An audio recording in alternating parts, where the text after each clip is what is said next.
त्रेता युग में भगवान शिव राम कथा सुनने के लिए गए। एक बार त्रेता युग माही, शंभु गए कुंभज ऋषि पाही। कथा सुनने महामुनि अगस्त जी के आश्रम में गए। साथ में सती मैया गई।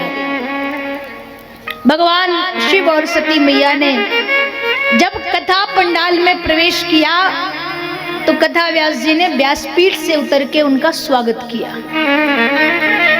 ये दृश्य, ये नजारा जब देखा तो सती मैया के मन में थोड़ा संदेह हो गया। कैसा?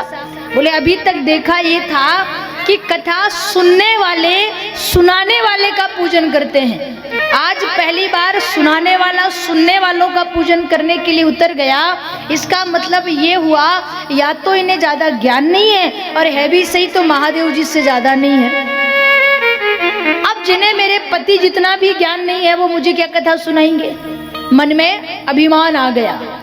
पंडाल में बैठ गई, ध्यान से कथा को सुनती रही, पर कथा भीतर नहीं बैठी।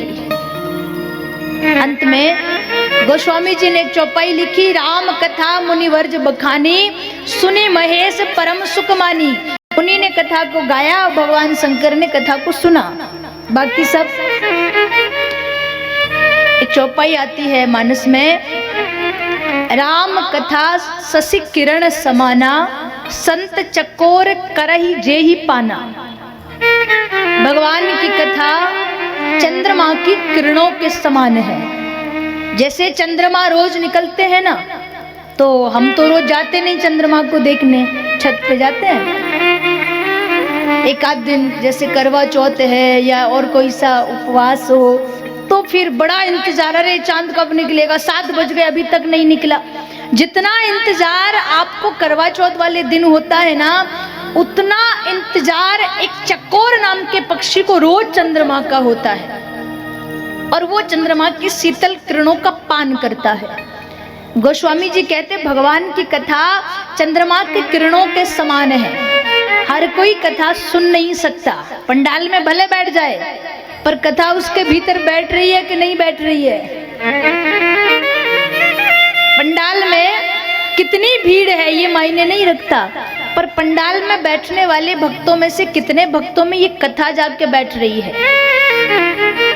और एक बात कहूं, यहाँ आके कल थोड़ा सा मैं घबरा गई थी जब कथा शुरू हुई और बहुत ज्यादा हल्ला गुल्ला हो रहा था, क्योंकि माताएं सब थकी हुई थी। मुझे लगा कि 7 दिन तक लगता है सरोता ही सरोता मिलेंगे, पर आज जब कथा का क्रम शुरू हुआ तो मुझे विश्वास हुआ कि पिड़ावा की पावन भूमि पर ना कोई सोता है ना कोई श्रोता है। इस पंडाल में जितने बैठे सबके सब सच्चे श्रोता है, जो पूरी कथा एकदम ध्यान से सुनते हैं। और कथा सुनाने वाले की हैसियत नहीं कि वो सुना दे, सुनाने वाला सुनने वालों पे निर्भर है। अगर सुनने वाला ध्यान से सुनेगा तो सुनाने वाला एकदम गुड़ से गुड़ रहस्य ला करके सुनाएगा, और सुनने वाला नहीं सुनेगा तो सुनाने वाला बाईपास से निकल जाएगा। और यहाँ वास्तव में आप बड़े भाव से कथा सुन रहे हो। आज सती मैया ने थोड़ा संदेह हो गया, थोड़ा शक मन में हो गया, तो कथा नहीं सुन पाई। कथा के बाद भगवान से हरि भक्ति को मांगा और भगवान शिव विदा मांग करके कैलाश पर्वत की ओर चले। त्रेता युग का समय था, भगवान राम धरती पर आ चुके थे, और उन दिनों भगवान दंडका अरण्य में दंडक वन में लीला कर रहे थे। लीला क्या थी? जिस दिन भगवान शिव अगस्त मुनि के आश्रम से निकले, उसी दिन सुबह सुबह रावण ने जानकी मैया का हरण किया था। तो भगवान राम और लक्ष्मण जानकी जी को ढूंढ रहे थे। मन में भगवान शिव के भी बड़ी लालसा है कि जिनकी कथा सुनी एक बार उनका दर्शन हो जाए। और देखा कि भगवान धरती पर लीला कर रहे हैं। जैसे ही भगवान शिव को दर्शन हुआ, मन अति पुलकित हो गया, नयन सजल हो गए। मन ही मन भगवान को प्रणाम किया, जय सच्चिदानंद जय सच्चिदानंद जय सच्चिदानंद गाने लगे। सती मैया ने सोचा, चलते चलते अचानक खुशियां कहां से आ गई इनके पास, क्या हुआ? बाबा ने कहा कुछ नहीं। मैया ने खूब जिद करी तो महादेव जी ने कहा देखो जिनकी कथा सुन के हम आए ना वो देखो दंडक वन में लीला कर रहे हैं। सती मैया ने देखा कि वो खग मृगों से पूछ रहे हैं किसी ने मेरी मृगनयनी सीता को देखा क्या। एक बार तो कथा में संदेह हो गया, शक हो गया, दूसरी बार भगवान को देखा तो शक हो गया। कथा में तो कह रहे थे हरि व्यापक सर्वत्र समाना प्रेम ते प्रकट होई में जाना। भगवान सब जगह है और ये भगवान है तो इन्हें पता होना चाहिए कि जानकी कहाँ है। ये ऐसे ढूंढ रहे हैं, इसका मतलब है कि ये भगवान नहीं, मैं नहीं मानती। भगवान शिव ने खूब समझाया देवी ये वही राम है जिनका मैं ध्यान करता हूँ, ये वही राम है जिनका बड़े बड़े योगी सिद्ध मुनि तपस्या करते हैं। नहीं माना तो भगवान शिव ने कहा जो तुमरे मन अति संदेहु तो किन जाई परीक्षा लेके आ जाओ। भगवान कहते हैं किसी को उतना ही समझाओ जितना सामने वाला समझ रहा है, किसी को एकदम समझाने की कसम मत खाइए। अब कितना भी समझाओ सामने वाला समझेगा उतना ही जितनी उसकी सामर्थ्यता होगी। सती मैया गई तो भगवान ने फिर कहा, महादेव जी ने कहा कि मैं इस बरगद के नीचे आपका इंतजार कर रहा हूँ, आप परीक्षा लेने जाओ पर थोड़ा विवेक से काम लेना। सती मैया ने सीता जी का रूप धारण किया। जिस रास्ते से राम जी आ रहे थे उस रास्ते से आगे आगे चल पड़ी। राम देखेंगे तो कहेंगे जानकी आप कहाँ चली गई थी।